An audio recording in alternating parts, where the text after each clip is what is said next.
Welcome once again. Moving forward on page 37, the author moves directly into the theological and historical problems surrounding the fall of a man and the temptation in Genesis 3. The main difficulty he addresses here is the literal versus symbolic nature of the narrative,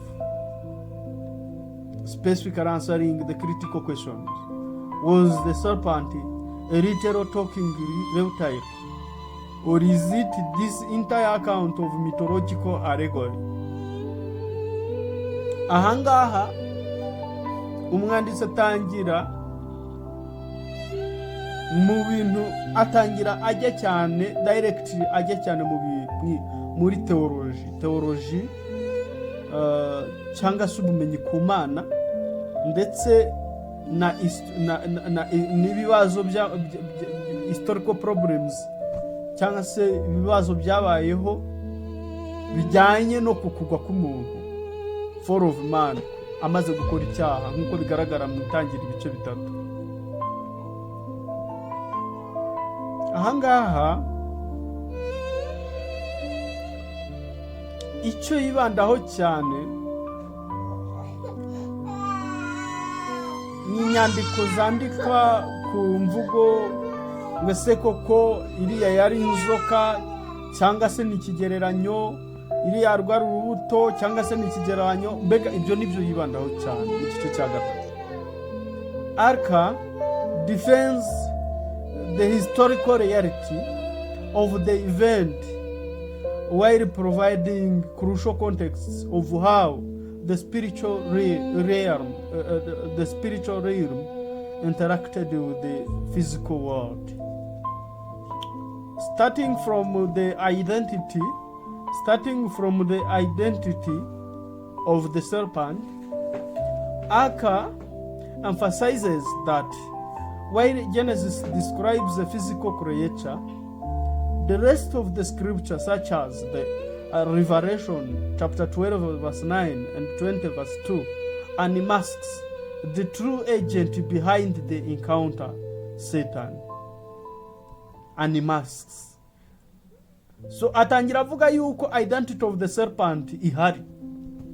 Atangira avuga yuko muri mwitangiriro havuga physical creature nk'inzoka, ariko the rest of the scriptures mu byahishuwe ibice 12 umurongo w'9 na 20 umurongo wa 2 hagaragaza neza yuko the true agent behind this creature, this snake, was Satan. So the serpent was not naturally talking animal. Inzoka ntabwo muri kamere yayo cyangwa se mu busanzwe yavugaga with its own vocal cords and human intellect. Ntabwo yashoboraga kuvuga ngo ibifite umunwa ivuge ibe yavugana n'umuntu, wapi, nta n'ubwenge yari ifite bwo kuba yavugana n'umuntu. Ariko instead it was a physical creature possessed and used as instrument or disguise by a highly intelligent foreign angelic being, Satan, to communicate with Eva. Ahubwo instead ni ikintu yari nk'ishusho, katuyita ishusho yo mu byaremwe, ndavuga iyo nzoka yinjiwemo n'ikintu gifite ubwenge, umumarayika waguye woherejwe mu isi, wirukanwe mu ijuru akaza kugira ngo communicating na Eva. So it was Satan, not a serpent. You understand? So that is identity. It was Satan. Now we come to the second point, the nature of the curse on the serpent.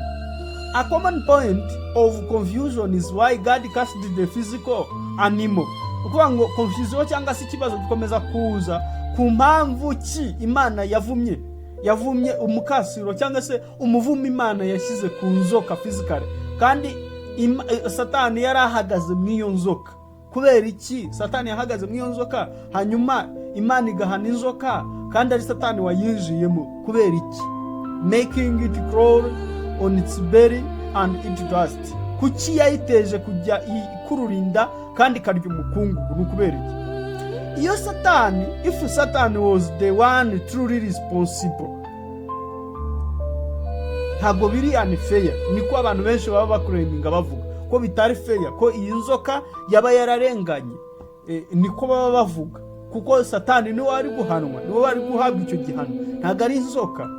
Ariko uyu mwanditsi asobanura yuko explains this through the concept of divine object resonance. Divine object resonance. Nukuvuga ngo umwanditsi asobanura iyi nzoka nka materiel didactique y'ijuru, nk'igikoresho cyo kwigishirizaho. Materiel didactique y'ijuru cyangwa se igikoresho cyo kwigishirizaho. Reka twumve. Just as God sometimes judges and alters physical object to serve as an enduring visible reminder of a spiritual reality, like the rainbow after the flood, or the cursing of the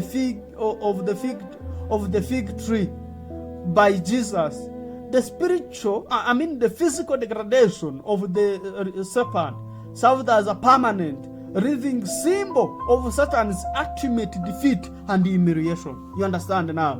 Nukuvuga ngo ahangaha ikintu cyabayeho nk'uko Imana isanzwe sometimes ikimanza igashyiraho n'ikimenyetso, physical object, mu bintu ibiri gukora, kandi icyo kimenyetso kigakomeza kigaragara, nk'uko yabigenje nyuma y'umwuzure igashyiraho umukororombya, hanyuma nk'uko Yesu cyagiye yabigenje akavuma igiti cy'umutini asanze gishisha ariko nta mbuto gifite. Nk'uko yabigenje ni nako yabigenje kuri iki gihe, avuma inzoka nka permanent symbol ya defiance ndetse na humiliation ya Satani. Imana ishimwe cyane. So it demonstrated the humanity that anything used as an instrument for sin carries a visible mark of judgment. Ni ikimenyetso kigaragariza inyoko muntu yuko buri kintu cyose gitwawe mu nzira y'icyaha cyangwa se gikoreshejwe mu nzira y'icyaha cyangwa gikoreshejwe nk'icyaha, gikoreshejwe mu icyaha cyose kigaragarwaho n'urubanza. Icyo ngicyo kirumvikanye. Tugiye kuri po ya gatatu isobanura kino kintu, historical necessity of the fall. Twumvisha identity ya Satani, twumvise nature ya curse, ubwoko yamuhaye, inzoka yahawe, babandi badefandaga ngo ko bitari fair ku nzoka. Mwumvishe yuko ikintu cyose kifatanyije n'icyaha gifite aho gihuriye n'icyaha kiba kigomba gucirwa urubanza. Niko Imana iteye, niko iyo kamere y'Imana. Kandi noneho musobanukiwe neza yuko nanjye ndimo. Imana iyitanze urugero rw'ikintu runaka, isiga ikimenyetso kiri fiziko. Iduhaye urugero rw'uko yatanze umukororombya nyuma y'umwuzure. Iduhaye urugero rw'aho Yesu yavumye mu giti cy'umutini, fig tree, agisanze nta mbuto gifite kandi gishishe. Niko yabigenje kuri iyi nzoka nk'ikimenyetso cya defiance na humiliation ya Satani kiri permanent. Ibyo ngibyo murabyumvise. Ubu noneho tugiye kuri historical necessity of the fall. Uyu mwanditsi strongly rejects the idea that Genesis chapter 3 is just a myth explaining human psychology. He argues that if there was no literal first Adam who genuinely introduced sin into human history through a real act of disobedience, then the New Testament's theological framework completely collapses. Uyu mwanditsi atangira avuga yuko bariya bavuga yuko igice cya gatatu cyo mu itangiriro ari mite, ahubwo ari ibintu bijyanye na human psychology. atangira arejegitinga icyo gitekerezo cy'abavuga yuko atari byo, ari kinyoma, nta shingiro bifite. Akavuga yuko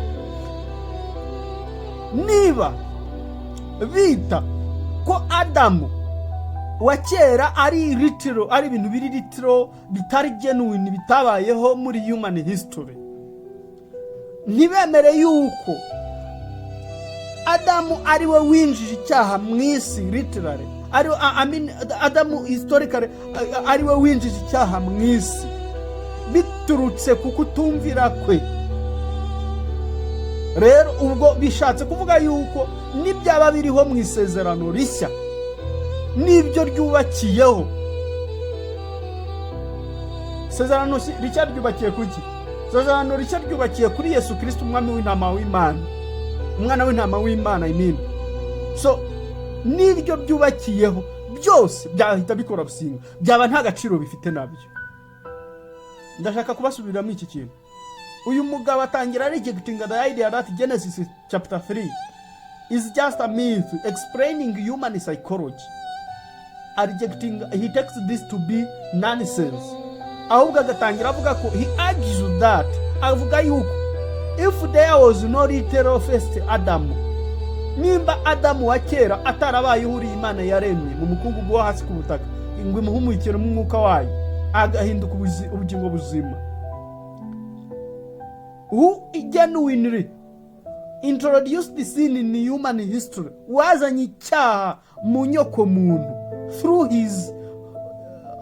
through a real act of disobedience, then binyuze mu kutumvira kwe, kuko Imana yamuhaye instructions imubuza n'igiti atazaryaho, hanyuma birangira yakiriyeho. Ko byarashobokaga yuko uriya mugore amuzana ruriya rubuto ntarujyeho, wenda wari kugira icyaha yari kuba Eva, ariko Adamu wenda agakomeza ari muzima, wenda Imana ikamuremera ikamukura muri rundi rubavu. Iyo ni comment yanjye, ntago ariko so this Adamu ni wowe introducinze icyaha mu nyoko muntu. Ibyo rero byaba bishatse kuvuga yuko nimba uwo Adamu atemerwa, isezerano rishya niryo byubakiyeho byose, niryo ryigisha byose, byaba ari ubusa nabyo. So specifically Paul's agreement mu Baroma, Paul's agreement in Romans chapter 5 and 1 Corinthians chapter 15, that justifies, that just as sin and death entered the world through one man, Adam, justification and life came through one man, Jesus Christ of Nazareth. Nk'uko icyaha n'urupfu byazanywe mu isi n'umugabo umwe n'umuntu umwe Adam, niko ubugingo, ubuzima, kwera, gukiranuka nabyo bizanwa n'umuntu umwe, Yesu Kristo wa Nazareti. Imana ishimwe cyane. So to make this word short, by recognizing the serpent as a physical vehicle for a spiritual adversary, this author argues the text remains completely historical without requiring a fantasy world where regular animals naturally chat with humans. You understand?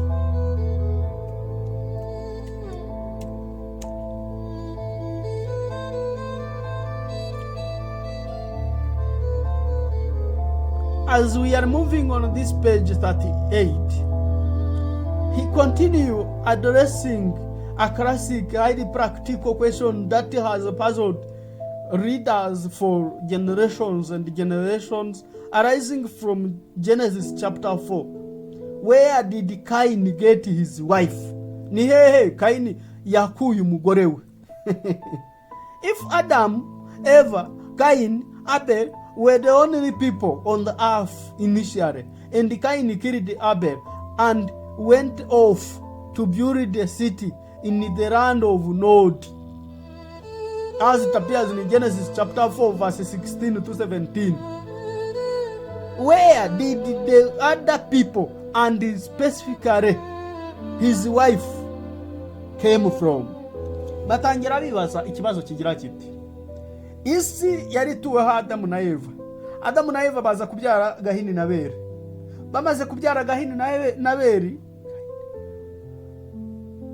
Abeli yicwa na Gahini, Gahini yica Abeli, hasigaye Adamu, Eva na Kayini. None bari kubaza, ese ku isi ko nta bandi bantu bari bahari, Gahini yaje gukura umugore hehe? Gahini yaje gukura umugore hehe? Nanjye ni ikibazo nibaza. Uyu mwanditsi this author resolves this by pointing out few simple demographic realities and cultural context built straight in the Genesis text. He first of all started on Adam and Eva. He started saying that Adam and Eva had many children. Not only Cain and Abel, Adam and Eva, they had many children. So modern readers often read Genesis as if Adam and Eva only had 3 sons, Cain, Abel, and Seth. However, this author emphasizes that as it appears in Genesis chapter 5 verse 4, which explicitly states that Adam lived 800 years after the birth of Seth and had other sons and daughters.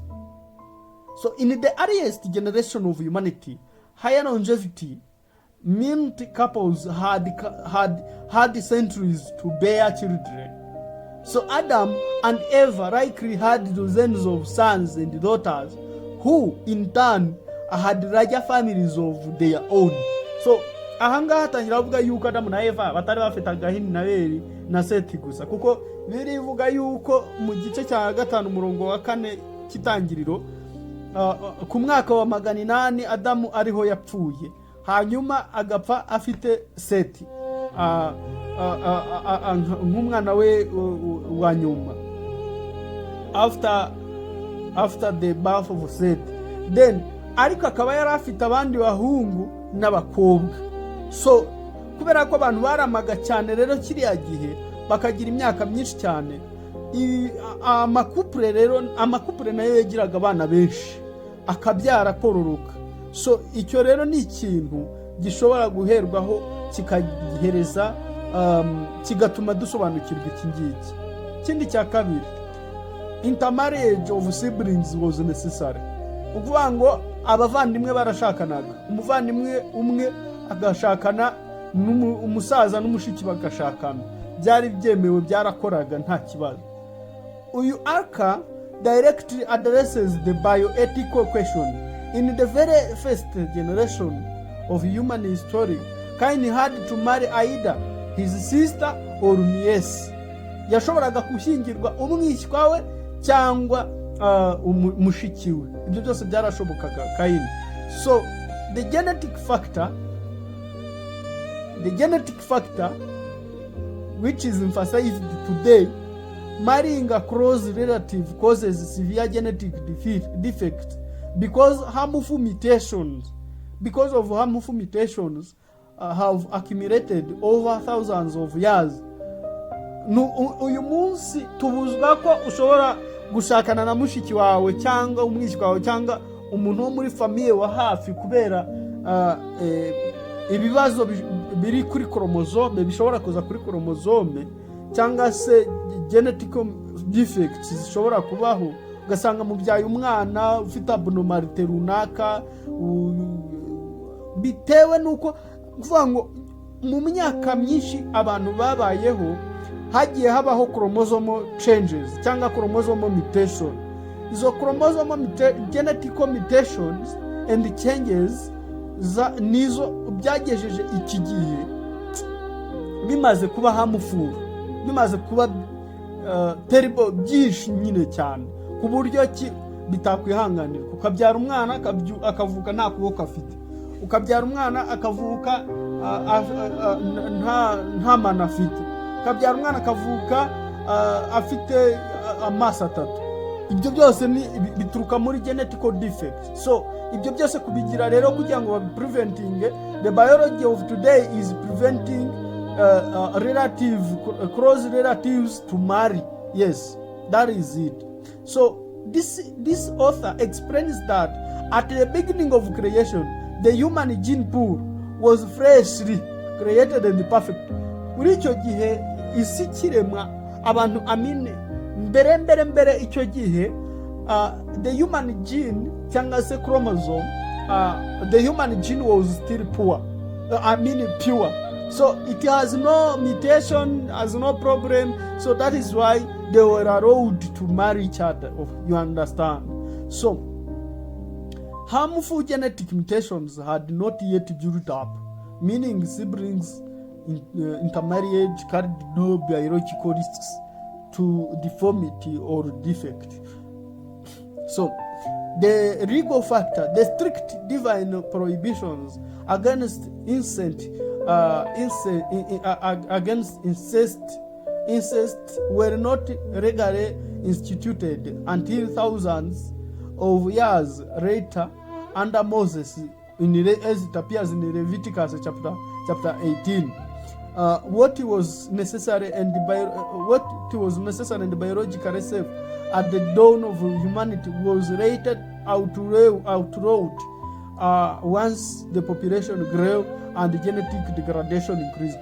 So as you can understand, when it was at Moses, he decided that close relative might not marry because genetic defects and deformity was becoming many, and the gene pool was becoming the gene pool mutations was becoming many. So Moses prohibited to people to marry between each other, if I can say. So from this very moment, the humanity, what was the law, what was accepted was unacceptable, if I can say. So we are moving forward to the third point, the population of the land of Nod. By the time Cain killed Abel, significant amount of time had passed. Nyuma y'uko Cain amaze kwica Abel, haciyemo igihe kirekire. Adam was 130. Adam icyo gihe yari afite imyaka 130 y'ubukure. When Seth was born to replace Abel, gihe Seth yavukaga aje gusimbura Abel, nkuko bigaragara mu itangira ibice 5:3. So this means by the time Cain fled, so ibivuze yuko mu gihe Cain yahungaga, over a century of human expansion had already taken place. So icyo gihe bivuze yuko icyo gihe Cain yahungaga, muri babashiki n'abandi ba Cain na Abel bandi hari imyaka 100 hari harabayeho kwanda k'umuryango kunini cyane kugaragara. With a rapid population growth, where there could easily have been hundreds of or thousands of people on earth spread across different regions by the time Cain established his city. So ni ikintu cyumvikana yuko icyo gihe haba harabayeho ikintu gukwirakwira cyangwa se kwaguka cyangwa se kurumbuka k'umuryango. So kugira amagambo maremare magufiya, Cain married one of his sisters or nieces, given the long lifespans and generational timelines explicitly laid out in the text. So there was rapidly expanding population fully capable of building area settlements. Birumvikana yuko bitewe n'uko imiryango yari imeze, bitanga igisobanuro cy'uko byaba byaragenze kugira ngo Cain abone umugore ushobora kuba